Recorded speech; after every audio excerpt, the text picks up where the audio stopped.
तो दोस्तों आज हम पढ़ने जा रहे हैं रासायनिक समीकरण को संतुलित करना।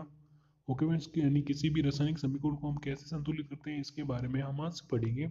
और जी ये टॉपिक जो है आपके 9th class 10th class 11th 12th और यहाँ तक कि अगर आप कॉलेज में अगर साइंस लेते हैं तो वहाँ पे भी ये काम आता है। ओके फ्रेंड्स, और ये पीएमटी में भी काम आता है। तो हम देखते हैं पहले संतुलित रासायनिक समीकरण का महत्व क्या है। द्रव्यमान संरक्षण नियम के अनुसार अभिक्रिया में ना तो द्रव्यमान का निर्माण होता है और ना ही विनाश होता है, अर्थात उत्पाद के तत्वों का कुल द्रव्यमान अभिक्रिया में प्रयुक्त क्रिया कारक के द्रव्यमान के बराबर होता है। दूसरे शब्दों में रासायनिक अभिक्रिया के पहले व बाद में प्रत्येक तत्व के परमाणुओं की संख्या समान रहती है। ओके फ्रेंड्स, यानी ये द्रव्यमान जो क्रिया कारक के अणुओं का होता है उतना ही जो द्रव्यमान जो होता है वो प्रोडक्ट बनता है। ओके फ्रेंड्स, यानी अभिक्रिया में किसी भी प्रकार के नए द्रव्यमान का ना तो निर्माण होता है ना ही विनाश होता है। दूसरे शब्दों में हम ये कह सकते हैं कि अभिक्रिया से पहले जितने परमाणु थे अभिक्रिया के बाद भी उतने ही परमाणु होंगे। अभिक्रिया में किसी भी नए प्रकार के तत्व का निर्माण नहीं होगा। ओके फ्रेंड्स, यानी जो पूर्व में उपस्थित जो तत्व होते हैं क्रिया कारक में वही तत्व क्या होते हैं रीअरेंजमेंट करके नए यौगिक का निर्माण करते हैं, लेकिन किसी नए तत्व का निर्माण नहीं होता है। ओके फ्रेंड्स, तो अब देखते हैं हम समीकरण को संतुलित करना। तो ये दे रखी है समीकरण को संतुलित करना। तो इसमें देख लेते हैं हम रासायनिक समीकरण को संतुलित करते समय हम सबसे पहले कार्बन को, उसके बाद हाइड्रोजन को, फिर ऑक्सीजन को, फिर नाइट्रोजन को और अंत में अन्य तत्वों को संतुलित करते हैं। ओके फ्रेंड्स, समीकरण संतुलन जो होता है हीट एवं ट्रायल विधि से करते हैं। ओके, तो इसमें आपको दिख रहा होगा ये पहले कार्बन को, हाइड्रोजन को और ऑक्सीजन को, नाइट्रोजन को। ओके फ्रेंड्स, तो ये क्रम ध्यान रखने के लिए मैंने एक ट्रिक बनाई है। जो ट्रिक है क्या है, CHON चोन। ओके फ्रेंड्स, तो जो ट्रिक क्या है CHON चोन, जो चोन जो ट्रिक है उसमें यहाँ पे क्या है इनका क्रम आ रहा है, यानी पहले कार्बन को, फिर हाइड्रोजन को, फिर ऑक्सीजन को और अंत में नाइट्रोजन को, और उसके बाद जितने भी अन्य तत्व आते हैं उनको संतुलित करते हैं। ओके फ्रेंड्स, तो अब देख लेते हैं हम समीकरण को संतुलन यानी उदाहरण से देख लेते हैं। ओके फ्रेंड्स, तो ये आपको दिख रहा होगा C6H12O6 प्लस O2, तीर का निशान CO2H2O प्लस ऊर्जा। तो ये समीकरण कौन सी है दोस्तों, जब हम भोजन करते हैं जो भोजन में जो कार्बोहाइड्रेट होते हैं उनका जो अंतिम प्रोडक्ट जो हमारे शरीर में बनता है वो ग्लूकोज होता है। ओके फ्रेंड्स, जो ग्लूकोज का ऑक्सीकरण होने पर क्या होता है उससे हमें ऊर्जा प्राप्त होती है, साथ में क्या होता है CO2 बनती है और H2 बनता है। इस ऊर्जा का उपयोग हम क्या करते हैं चलने फिरने और अपने दैनिक क्रियाकलाप में करते हैं। ओके फ्रेंड्स, तो अब देखते हैं इस समीकरण को संतुलित कैसे करेंगे। ओके फ्रेंड्स, तो सबसे पहले देखते हैं हम पहला पॉइंट में क्या लिखा है, सबसे पहले सभी अणुओं के चारों ओर बॉक्स बना लेते हैं। यानी जो समीकरण दे रखी है जिसमें जितने भी अणु दे रखे हैं उनके चारों ओर बॉक्स बना लेते हैं। ओके फ्रेंड्स, तो हमने ग्लूकोज के चारों ओर बॉक्स बना लिया, ऑक्सीजन में बॉक्स बना लिया, CO2 में बॉक्स बना लिया और H2 में बॉक्स बना लिया। ओके फ्रेंड्स, अब देखते हैं दूसरा पॉइंट। सबसे पहले कार्बन को संतुलित करेंगे। ओके फ्रेंड्स, जो ट्रिक में भी क्या था कार्बन था, तो सबसे पहले हम कार्बन को संतुलित करेंगे। चूंकि बाईं ओर 6 कार्बन है अतः दाईं ओर भी 6 कार्बन होने चाहिए। इसके लिए हम 6 की गुणा CO2 से करते हैं। ओके फ्रेंड्स, यानी जो आपको यहाँ पे दूसरे पॉइंट में जो समीकरण दे रखी है उसमें आपको दिख रहा है यानी C6H12O6, यानी जो कार्बन के नीचे जो 6 घात लगी हुई है उसका मतलब क्या है कार्बन के ग्लूकोज में 6 परमाणु है। ओके फ्रेंड्स, और जो हाइड्रोजन के नीचे जो 12 घात लगी हुई उसका मतलब है ग्लूकोज में हाइड्रोजन के 12 परमाणु हैं। और ऑक्सीजन के नीचे जो 6 घात लगी हुई है उसका मतलब क्या है ग्लूकोज में ऑक्सीजन के 6 परमाणु हैं। ओके फ्रेंड्स, अब देखें ये O2 के नीचे जो 2 घात लगी हुई उसका मतलब है ऑक्सीजन में जो O2 दे रखी है उसके अंदर क्या है ऑक्सीजन के 2 परमाणु हैं। ओके फ्रेंड्स, इसी प्रकार CO2, तो CO2 में जो कार्बन है कार्बन के नीचे कोई घात नहीं है, मतलब इसका मतलब क्या है ये सिंगल है, सिंगल यानी एक है। ओके फ्रेंड्स, और जो इसमें O2 दे रखी है उसके नीचे 2 घात है, इसका मतलब है CO2 में ऑक्सीजन के 2 परमाणु हैं।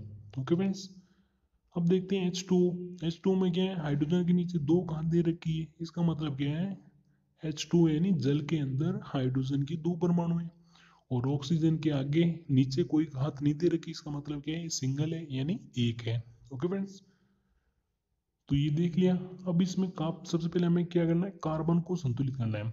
तो यहाँ पे देख लीजिए, ग्लूकोज में लेफ्ट साइड में, तो लेफ्ट साइड में क्या है, कार्बन के नीचे 6 घात लगी हुई है, इसका मतलब है ग्लूकोज में कार्बन की 6 परमाणु है।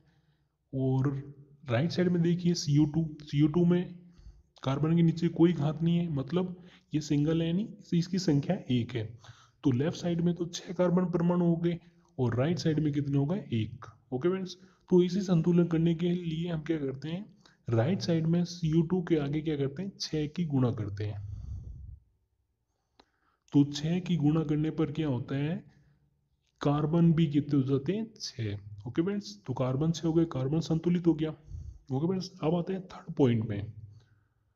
तो थर्ड पॉइंट में आते हैं, अब हम हाइड्रोजन को संतुलित करेंगे, क्योंकि ट्रिक में भी आपने दिख रहा था, चोन कार्बन को संतुलित कर लिया है, उसके बाद हाइड्रोजन। ओके फ्रेंड्स, अब हम हाइड्रोजन को संतुलित करेंगे, क्योंकि बाईं ओर 12 हाइड्रोजन परमाणु आते हैं, दाईं ओर 6 की गुणा H2 से करेंगे, जिससे दाईं ओर भी 12 हाइड्रोजन परमाणु हो जाएंगे। तो ये आपको सबसे पहले हम क्या करते हैं, ये CO2 के आगे 6 की गुणा कर देते हैं। ओके फ्रेंड्स, क्योंकि ये तो संतुलन हो ही गया है, तो इसकी गुणा कर देते हैं 6। अब देखते हैं हाइड्रोजन को संतुलित करना।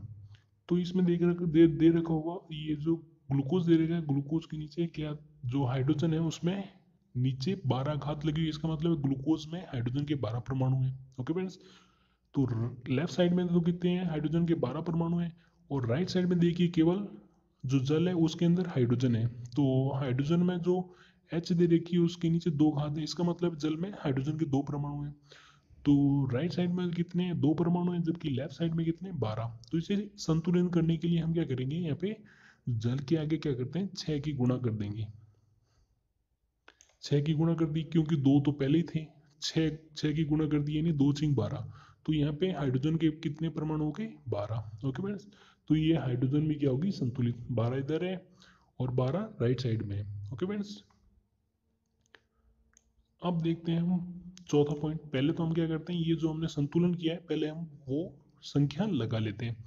तो ये CO2 के आगे 6 लग गया, और यहाँ पे भी 6 लगा दिया। ओके फ्रेंड्स, अब हम करते हैं ऑक्सीजन को संतुलन। ओके फ्रेंड्स, क्योंकि ट्रिक में क्या था, CHON चोन, तो तीसरे नंबर पे कौन है, ऑक्सीजन। अब हम ऑक्सीजन को संतुलित करेंगे, चूंकि बाईं ओर 8 O परमाणु है और दाईं ओर 18 O परमाणु है, अतः इसे संतुलित करने के लिए हम बाईं ओर O2 के साथ 6 की गुणा करते हैं, जिससे दोनों ओर 18 परमाणु हो जाते हैं। तो आपको दिख रहा होगा ग्लूकोज, ग्लूकोज में क्या, जो ऑक्सीजन है उसके नीचे कितनी घात लगी हुई है, 6। इसका मतलब है ग्लूकोज के अंदर कार्बन के 6 सॉरी ऑक्सीजन के 6 परमाणु हैं। ओके फ्रेंड्स, और यहाँ पे O2 दे रखी है, O2 में क्या दे रखा है, नीचे दो घात है, मतलब इसमें ऑक्सीजन के दो परमाणु हैं। तो 6 परमाणु ये दो, तो लेफ्ट साइड में कितने हो गए, 8 परमाणु। ओके फ्रेंड्स, तो इधर कितने हो गए, 8 परमाणु। तो और राइट साइड में देखते हैं, राइट साइड में कितने थे, CO2 में पहले दो ऑक्सीजन परमाणु थे, क्योंकि O2 O है जो उसके नीचे दो घात लगी हुई है, इसका मतलब है CO2 में जो ऑक्सीजन के दो परमाणु थे, लेकिन यहाँ पे 6 की गुणा हो गई, दो पहले से थे, 6 की गुणा हो गई तो कितने हो गए, 12। ओके फ्रेंड्स, तो यहाँ पे कितने हो गए, 12 ऑक्सीजन के परमाणु हो गए, 12। और इसमें कितने हो गए, जल के अंदर, जल में एक ऑक्सीजन का परमाणु था पहले ही, 6 की गुणा को और कर दी, तो ऑक्सीजन के परमाणु अब कितने हो गए, 6। तो यहाँ पे राइट साइड में कितने ऑक्सीजन परमाणु हो गए, 12 से 18। ओके फ्रेंड्स, और लेफ्ट साइड में कितने हैं, 6 2 8 है। तो इन्हें बैलेंस करने के लिए हम क्या करते हैं, जो O2 दे रखा है उसके आगे हम 6 की गुणा कर देते हैं। 6 की गुणा करने पर क्या होता है दोस्तों, जो O2 दे रखा है, जो ऑक्सीजन दे रखा है उसमें दो ऑक्सीजन परमाणु थे पहले, 6 की गुणा करने पर क्या हो जाएगा, 12 हो गए। ओके फ्रेंड्स, और 12 ये और 6 ग्लूकोज के कितने हो गए, 18। ओके फ्रेंड्स, तो 18 लेफ्ट साइड में हो गए, 18 राइट साइड में हो गए। तो ये समीकरण क्या हो गई, संतुलित हो गई। तो कार्बन संतुलित हो गया, हाइड्रोजन संतुलित हो गया और ऑक्सीजन भी संतुलित हो गई। ओके फ्रेंड्स, तो ये रासायनिक संतुलित समीकरण है। ओके फ्रेंड्स, इसी प्रकार हम अन्य समीकरण को भी संतुलित कर सकते हैं। तो ये तो आपने देख लिया होगा। तो हमें जो अंतिम जो आंसर लिखना है वो हमें ये चौथे स्टेप में जो हमने समीकरण को संतुलित किया है वो लिखना है। ओके फ्रेंड्स, यानी ग्लूकोज 6O2 तीर का निशान 6CO2 प्लस 6H2 प्लस ऊर्जा, तो ये संतुलित समीकरण है। आंसर में हमें ये लिखना है। ये इतने सारे स्टेप नहीं करने, ये केवल समझाने के लिए हैं। ओके फ्रेंड्स, अब देखते हैं हम थोड़ा और दूसरे भी समीकरण संतुलित करने करके देख लेते हैं।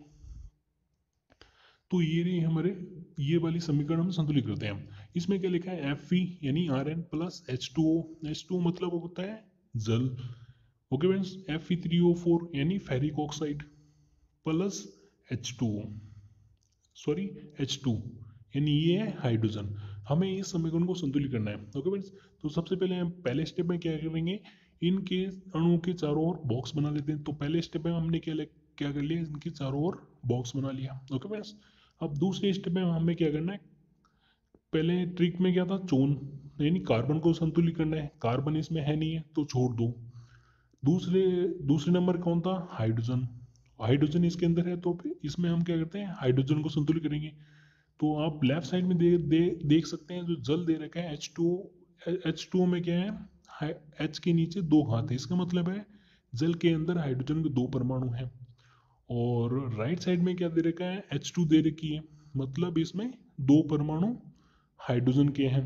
H2 यानी गैस होती है। H2 गैस में क्या है, हाइड्रोजन के दो परमाणु हैं। इधर भी दो परमाणु H2 के, यानी हाइड्रोजन के दो परमाणु लेफ्ट साइड में है और दो परमाणु हाइड्रोजन के राइट साइड में है। तो हाइड्रोजन क्या है, संतुलित है। ओके फ्रेंड्स, तो अब हम आते हैं तीसरे नंबर कौन आता है, ऑक्सीजन। ऑक्सीजन को संतुलित करते हैं। ओके फ्रेंड्स, तो ऑक्सीजन देख लेते हैं हम। ऑक्सीजन यहाँ पे कितनी है, यहाँ पे कितनी देखिए राइट साइड में, यानी Fe3O4 यानी ये क्या है, फेरिक ऑक्साइड। फेरिक ऑक्साइड में ऑक्सीजन कितनी दे रखी है, 4, क्योंकि Fe3O4 O के नीचे कितनी घात है, 4, यानी तो इसमें ऑक्सीजन के परमाणु कितनी है, 4। ओके फ्रेंड्स, तो राइट साइड में ऑक्सीजन के 4 परमाणु और लेफ्ट साइड में कितने हैं, H2O। H2O में केवल ऑक्सीजन दे रखी है, इसके नीचे कोई घात नहीं, मतलब ये सिंगल है। तो H2O में ऑक्सीजन कितनी है, 1। तो लेफ्ट साइड में एक ऑक्सीजन का परमाणु है और राइट साइड में कितने हैं, 4। तो इसे संतुलित करने के लिए हम क्या करते हैं, लेफ्ट साइड में H2O के आगे 4 की गुणा कर देते हैं। ओके फ्रेंड्स, तो हमने 4 की गुणा कर दी, जिससे क्या हो जाएगा, ऑक्सीजन कितनी होगी, 4। लेकिन इससे 4 की गुणा करने पर जो हाइड्रोजन क्या थी, इम्बैलेंस हो गई। इम्बैलेंस हो गई हाइड्रोजन। तो हाइड्रोजन कितनी होगी, 2 पहले थी, 4 की गुणा करने पर कितनी होगी, 8। और राइट साइड में कितनी है, 2। तो इधर भी हम हाइड्रोजन को संतुलित करने के लिए क्या करते हैं, 4 की गुणा कर देते हैं, क्योंकि 2 पहले थी, 4 की गुणा करने पर 8 हो गई। इधर भी हाइड्रोजन 8 है। ओके फ्रेंड्स, अब तीसरे स्टेप में हम क्या करते हैं, तो पहले तो हम क्या करते हैं, ये जो हमने संतुलित समीकरण जो ये लिखे हैं अंक, उन्हें हम लिख देते हैं पहले। अब हमें करना है नाइट्रोजन संतुलित, तो नाइट्रोजन है नहीं इसके अंदर। तो नाइट्रोजन के बाद क्या आते हैं, अन्य तत्व। तो अन्य तत्व कौन से हैं इसमें, आयरन है। ओके फ्रेंड्स, तो हम आयरन को संतुलित करेंगे। राइट साइड में आपको दे रखा है 3 आयरन, यानी Fe के नीचे 3 घात लगी है, मतलब इसके क्या है, Fe3O4 में यानी फेरिक ऑक्साइड में आयरन की 3 परमाणु है। और लेफ्ट साइड में कितने हैं, खाली Fe लिखा है। Fe के नीचे कोई घात नहीं है, मतलब ये सिंगल है, मतलब एक है। तो लेफ्ट साइड में Fe का क्या है, एक हाइड्रोजन, एक आयरन परमाणु है लेफ्ट साइड में। और राइट साइड में कितने हैं, 3। तो इसे संतुलित करने के लिए हम क्या करते हैं, यहाँ पे 3 की गुणा कर देते हैं। 3 की गुणा करने पर 3 Fe हो गए, यानी 3 आयरन लेफ्ट साइड में हो गए और 3 आयरन यहाँ पे थे। तो ये दोस्तों समीकरण क्या होगी, संतुलित। ओके फ्रेंड्स, तो हमें आंसर में क्या लिखना है, ये चौथा स्टेप हमें आंसर में लिखना है। ओके फ्रेंड्स, 3, 4 और ये 4। तो चौथा स्टेप हमें क्या करना है, आंसर में लिखना है, केवल चौथा स्टेप। ओके फ्रेंड्स, ये जो 1 2 3 जो स्टेप थे वो क्या है, केवल ये समझाने के लिए बताएं। तो आपको आंसर में केवल चौथा स्टेप ही लिखना है। ओके फ्रेंड्स, अब आते हैं थोड़ी और दूसरी समीकरण हम देख लेते हैं अब। तो इसमें देख लीजिए, निम्नलिखित अभिक्रियाओं के लिए संतुलित समीकरण लिखें। तो यहाँ पे क्या दे रही है, हिंदी में ये समीकरण लिखी हुई है। ओके फ्रेंड्स, हिंदी भाषा में समीकरण लिखी हुई है। तो इन्हें हमें पहले क्या करना पड़ेगा, हमें इन्हें केमिकल भाषा में लिखना पड़ेगा। ओके फ्रेंड्स, जो रासायनिक भाषा होती है उसके अंदर लिखना पड़ेगा। ओके फ्रेंड्स, तो इसमें 3 क्वेश्चन दे रखे हैं। तो हम देखते हैं पहला क्वेश्चन क्या है, हाइड्रोजन प्लस क्लोरीन, तीर का निशान हाइड्रोजन क्लोराइड। ओके फ्रेंड्स, तो सबसे पहले हम क्या लिखते हैं, हाइड्रोजन को लिखते हैं यानी H2 को, क्लोरीन को लिखते हैं Cl2। ओके फ्रेंड्स, तीर का निशान, और ये हाइड्रोजन क्लोराइड को लिखते हैं HCl। ओके फ्रेंड्स, तो पहली समीकरण हो गई। दूसरी क्या है, barium chloride plus aluminium sulphate, तीर का निशान barium sulphate plus aluminium chloride. तो बेरियम क्लोराइड को हम कैसे लिखते हैं, BaCl2 से, प्लस एल्यूमिनियम सल्फेट को कैसे लिखते हैं, Al2SO4 का होल थराइस। इसको हम क्या पढ़ते हैं, Al2SO4 का होल थराइस। ओके फ्रेंड्स, तीर के निशान के बाद क्या है, बेरियम सल्फेट, तो ये बेरियम सल्फेट लिख दिया BaSO4, प्लस एल्यूमिनियम क्लोराइड तो AlCl3 लिख दिया। ओके फ्रेंड्स, तीसरी क्या है, जल में बेरियम क्लोराइड तथा सोडियम सल्फेट की विलयन अभिक्रिया करके, यानी अभिक्रिया कौन कर रहा है पहले हमें वो लिखना पड़ेगा। ओके फ्रेंड्स, तो जल में बेरियम क्लोराइड तथा सोडियम सल्फेट के विलयन अभिक्रिया करके, यानी अभिक्रिया कौन कर रहा है, एक तो बेरियम क्लोराइड कर रहा है, तो बेरियम क्लोराइड लिख दिया BaCl2, plus sodium sulphate Na2SO4 sodium sulphate लिख दिया। ओके, और क्रिया करके क्या हो, क्रिया करके सोडियम क्लोराइड का विलयन तथा बेरियम सल्फेट का अवक्षय प्राप्त होता है। तो हमें प्राप्त क्या हो रहा है दोस्तों, तो एक तो सोडियम क्लोराइड का विलयन प्राप्त हो रहा है और बेरियम सल्फेट का अवक्षय प्राप्त हो रहा है।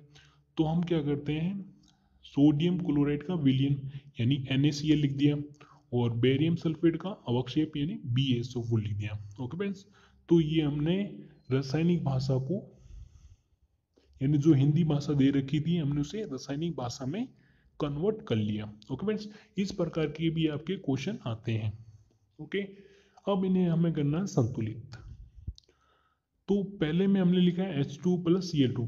दोस्तों, किसी के दिमाग में ये भी आ सकता है कि आपने हाइड्रोजन को H2 क्यों लिखा और क्लोरीन को Cl2 क्यों लिखा, आपने केवल जो हाइड्रोजन थी उसे H क्यों नहीं लिखा और क्लोरीन को Cl क्यों नहीं लिखा, और H और Cl मिलकर क्या HCl बन जाता और समीकरण क्या होती है, संतुलित हो जाती।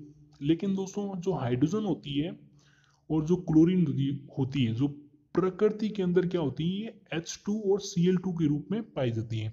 यानी हम क्रिया कारक में तत्वों की वही परावस्थाएं लिखते हैं जो प्रकृति के अंदर विद्यमान होती है। जो हाइड्रोजन होती है वो प्रकृति के अंदर क्या होती है, H2 के रूप में पाई जाती है, ना कि H के रूप में। ओके फ्रेंड्स, उसी प्रकार जो क्लोरीन है वो Cl2 के रूप में पाई जाती है, ना कि Cl के रूप में। ओके फ्रेंड्स, इसलिए हमने H2 और Cl2 लिखा है। अब देखते हैं इनको संतुलित करना। सबसे पहले कार्बन है नहीं है, हाइड्रोजन है, दूसरे नंबर पर हाइड्रोजन है इसके अंदर। तो हाइड्रोजन किसने कितने दे रखी है, लेफ्ट साइड में H2 ले रखा है, मतलब H के नीचे 2 घात है, इसका मतलब क्या है, इसमें हाइड्रोजन के 2 परमाणु हैं। ओके फ्रेंड्स, तो हाइड्रोजन के लेफ्ट साइड में 2 परमाणु हैं, और राइट साइड में कितना है, HCl के अंदर क्या है, H के नीचे कोई घात नहीं है, मतलब इसमें हाइड्रोजन का 1 परमाणु है। ओके फ्रेंड्स, तो लेफ्ट साइड में 2 हो गए और राइट साइड में 1 है। तो इसे संतुलित करने के लिए हम क्या करते हैं, HCl के आगे 2 की गुणा कर देते हैं।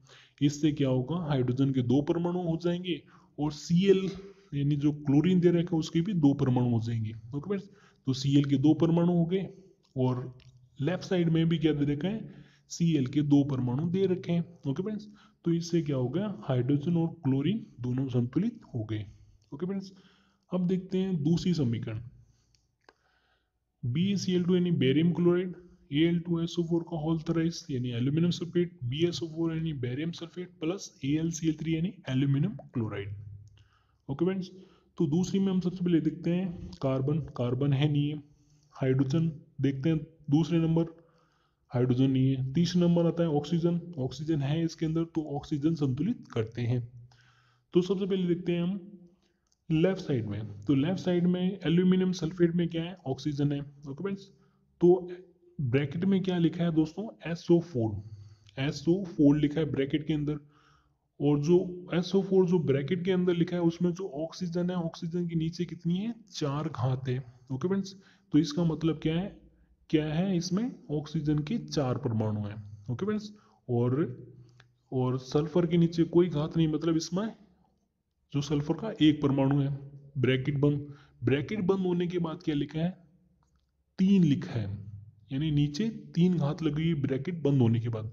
इसका मतलब है ये 3 क्या है, गुणा के अंदर है। ओके फ्रेंड्स, तो इसकी गुणा हमें अंदर की साइड करनी पड़ेगी। ओके फ्रेंड्स, तो इसकी गुणा जब अंदर की साइड करते हैं तो इसमें अगर ऑक्सीजन के नीचे 4 घात लगी हुई है, यानी इसके 4 परमाणु परमाणु है, 3 की गुणा करने पर क्या हो जाएगा, 3 चौक 12।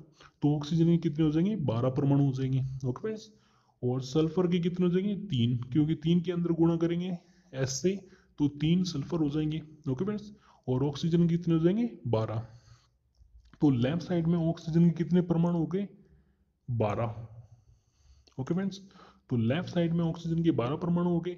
और राइट साइड में कितने ऑक्सीजन के परमाणु हैं, यहाँ पे BSO4, BSO4 में कितने हैं, ऑक्सीजन O के नीचे कितनी घात दे रखी है, 4, यानी ऑक्सीजन के 4 परमाणु हैं। तो इसे संतुलित करने के लिए हम क्या करेंगे, BSO4 यानी बेरियम सल्फेट के आगे 3 की गुणा कर देंगे।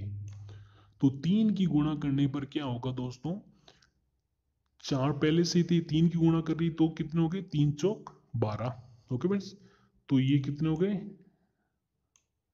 3 चौक 12 हो गए। तो 12 इधर हो गए लेफ्ट साइड में और 12 इधर हो गए।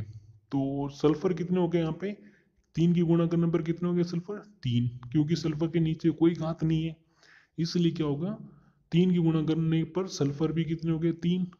और यहाँ पे सल्फर कितने दे रखा था, 3, क्योंकि ये 3 गुणा में था, इसकी जब अंदर गुणा में है जो 3, इसकी अंदर जब गुणा करते हैं तो ये सल्फर 3 हो जाते हैं और ऑक्सीजन कितने हो जाते हैं, 12। ओके फ्रेंड्स, तो ऑक्सीजन संतुलित हो गई, सल्फर भी संतुलित हो गया। ओके फ्रेंड्स, अब देखते हैं हमें अन्य तत्व। तो अन्य तत्व हम कोई भी ले लेते हैं, तो बेरियम ले लेते हैं। बेरियम राइट साइड में कितना दे रखा है, क्योंकि 3 की गुणा करने पर क्या होगा, बेरियम भी कितना देगी, 3। ओके फ्रेंड्स, तो बेरियम कितना हो गया, 3, जबकि लेफ्ट साइड में बेरियम कितने दे रखे हैं, 1।